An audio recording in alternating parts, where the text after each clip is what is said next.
Hidden Star, a novel by Favour Akinwande. I am Temilayo Akitomide. Chapter 1. Vicky! Vicky!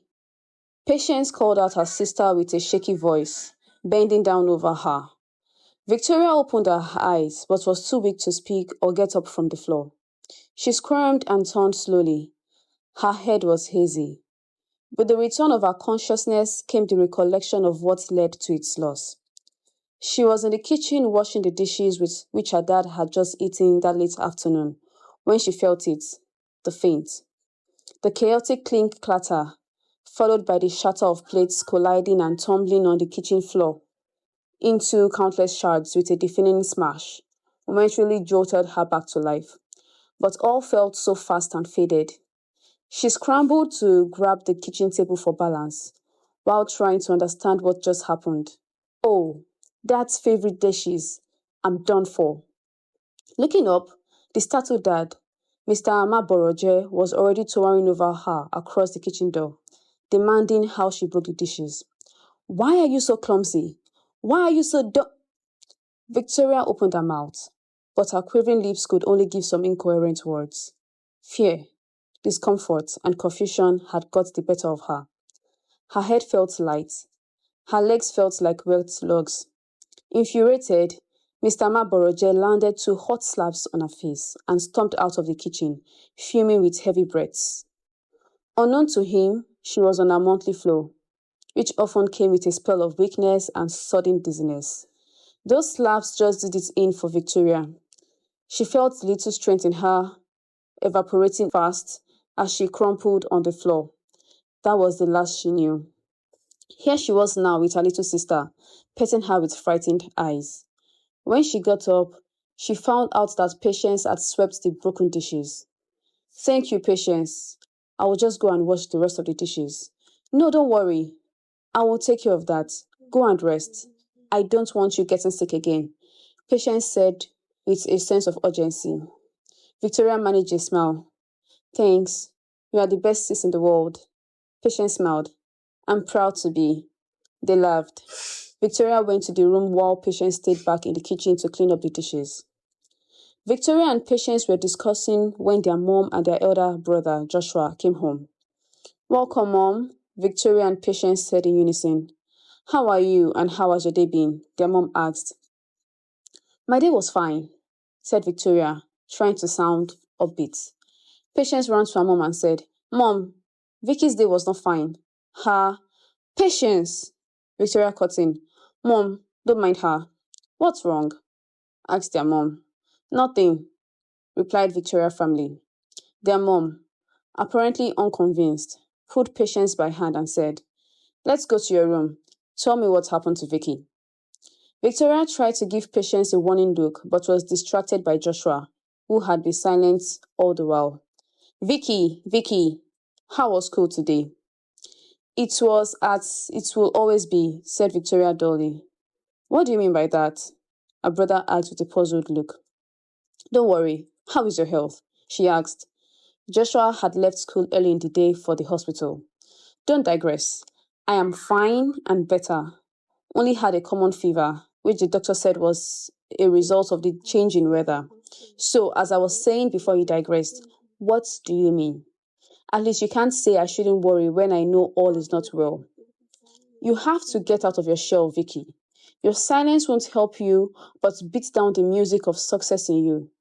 By the way, why did Mr. James punish you today? At least you won't lie because Jerry saw you and told me before I left for the hospital. Victoria was just about to reply when her mom came out of the room with a frown, while Patience followed behind. Vicky, you made Dad lose his temper again? I've always told you to speak. Speak up. Say what is on your mind. You let him beat you to the extent that you fainted?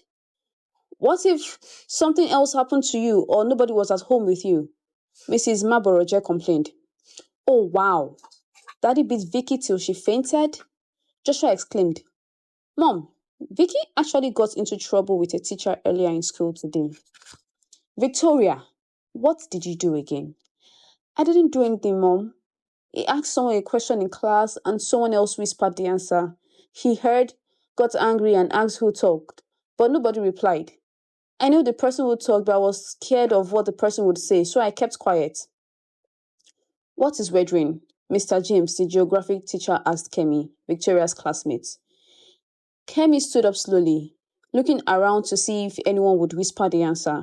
George, the leader of a group of unruly boys in the class, but who was none the less brilliant, whispered the answer to Kemi, and she began to repeat the whispered definition. Weathering is keep quiet, Mr. James cut in angrily. After you've been told the answer? Who whispered? No one, sir. Kemi lied. You are lying. I said, who whispered? No one answered. Everyone stand up. Samuel, get me a cane. I am going to flog all of you. At this, the students began to murmur. Further enraged by the murmurs, Mr. James bellowed, what is the meaning of this? Will you keep quiet? By the time I am done with you, you will all speak up. Someone came in with a cane.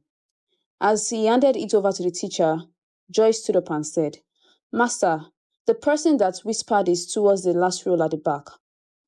Mr. James went towards the back and asked, who whispered?